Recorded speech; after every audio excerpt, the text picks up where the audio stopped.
মৌলভীবাজারে গ্রাম বাংলার ঐতিহ্যবাহী দৌড়ে ১৫টি ঘোড়া প্রতিযোগিতায় অংশ নেয়।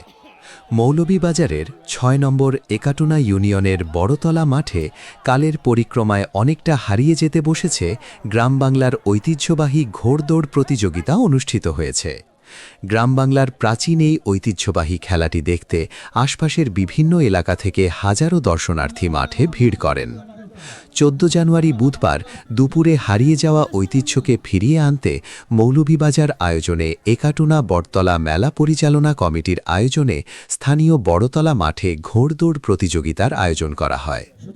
ঘোড়া দৌড়কে কেন্দ্র করে পুরো এলাকায় উৎসবমুখর পরিবেশের সৃষ্টি হয়।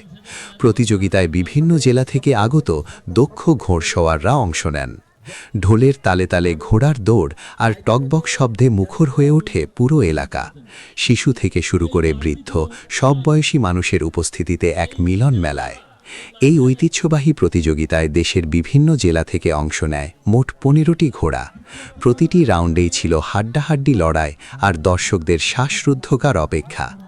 সাদিকুর রহমানের সভাপতিত্বে এবং আজিজুল হক সেলিমের সঞ্চালনায় আয়োজিত এই প্রতিযোগিতায় প্রধান অতিথি হিসেবে উপস্থিত ছিলেন মৌলভীবাজার ৩ আসনের বিএনপি মনোনীত সংসদ সদস্য পদপ্রার্থী নাসের রহমান।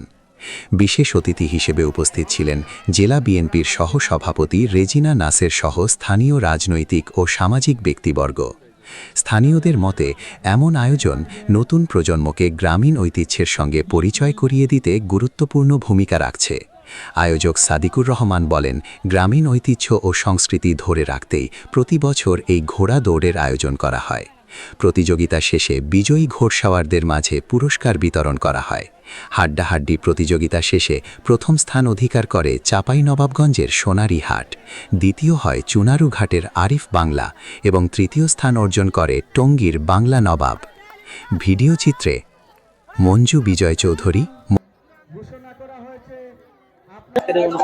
আজকের এই অনুষ্ঠান আমরা সাজাইতে গিয়ে আমরা দীর্ঘদিন ধরে বিভিন্নবার আমরা কমপক্ষে ৭-৮ বার মিটিং করছি আমরা টুকুচাতে আমরা গ্রামের মুরব্বী তার মাধ্যমে আমরা এই অনুষ্ঠান যারা টাইটেল স্পন্সর হোসেন জাকির তরফদার, মিসবাহুর রহমান সহ প্রথম পুরস্কার, দ্বিতীয় পুরস্কার, প্রত্যেকটা আজকের এই অনুষ্ঠানে যা কিছু হয়েছে সব টাকাগুলা বিদেশের অর্থায়ন হয়েছে। অতএব আমরা একাটুনা বটতলা মেলা পরিচালনা কমিটিতে আমরা প্রবাসী সকলকে ধন্যবাদ জানাই, কারণ তারার কষ্ট অর্জনের পয়সা দিয়া আমরা আজকে সারা মৌলভীবাজারবাসীর আনন্দ দিতাম পারছি।